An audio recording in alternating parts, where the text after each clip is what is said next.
খবর 24 সাথে আপনাকে স্বাগত। নতুন নতুন খবর জানার জন্য আমাদের চ্যানেলে চোখ রাখুন। 26-এর ভোটের আগে ফের ভুতুড়ে ভোটার নিয়ে চাঞ্চল্য। সোশ্যাল মিডিয়ায় মৃত ভোটারদের তালিকা প্রকাশ করে সরব হলেন তমলুক শহরের বিজেপি নেতা অঞ্জন প্রামাণিক। তার অভিযোগ, তাম্রলিপ্ত পৌরসভার অন্তর্ভুক্ত একটি বুথে 14 জন মৃত ব্যক্তিদের নাম রয়ে গেছে ভোটার তালিকায়। অভিযোগ অনুযায়ী আবাস বাড়িচর এলাকার 236 নম্বর বুথে প্রায় 14 জন মৃত ভোটারের নাম রয়েছে। তাদের মধ্যে যমুনা দে এবং বিকাশ দে প্রায় 3 বছর আগে মারা গেলেও তালিকা থেকে নাম বাদ পড়েনি।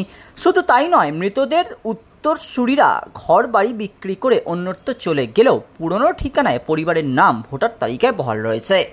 তালিকায় আরও নাম উঠে এসেছে প্রায় 3 বছর আগে মৃত আশালতা মণ্ডলের, প্রায় 8 বছরের আগে প্রয়াত বনমালী পান্ডা, এমনকি 4 বছর আগে মৃত্যুবরণ করা কানাই ঝুলকির নামও আছে। সেই কারণে এক ব্যক্তি ভীমচরণ দোলই, যিনি 2017 সালে মারা গিয়েছেন, তার নামও রয়ে গিয়েছে। তার স্ত্রী রমা দোলই বলেন, স্বামী মারা যাওয়ার এত বছর পরও নাম বাদ হলো না কেন বুঝতে পারছি না। আমি প্রশাসনকে অনুরোধ করব যাতে দ্রুত আমার স্বামী সহ যাদের নাম রয়েছে তাদের নাম যাতে বাদ দেওয়া হয়।